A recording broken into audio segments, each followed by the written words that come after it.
ভাড়া মিটিয়ে বাকি টাকাটা ফেরত নিয়ে রিক্সা ছেড়ে ব্যাগের মধ্যে রাখতে রাখতেই দ্রুত পায়ে অফিসের দিকে হাঁটতে থাকে রিমি। কিছুটা যেতেই সেই ছোঁড়া ভিক্ষুক রোজ দিনের মতন হাত পেতে দাঁড়িয়ে। বিরক্ত লাগে ওকে দেখে। মুখে কোনো কথা নেই, চিরাচরিত পয়সা চাওয়ার কোনো আপত্তি বাক্য নেই, উদাস নির্লিপ্ত চাকরি। পয়সাও অত সহজ সস্তা, কোনো শ্রম ছাড়াই মিলবে। সবকিছুরই একটা সিস্টেম আছে, বিনা শ্রমে ভিক্ষাও আশা করা বৃথা।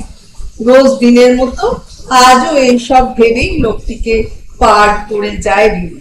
কিছুটা যেতেই মোচড় খেয়ে পড়ে নতুন যে অসাবধানতা। চেষ্টা করে উঠতে পারছে না, মুচকে গেল পাটা হয়তো। সবার ব্যস্ততা, সময় মতন অফিসে পৌঁছানোর তারা। উঠুন দিদিমণি।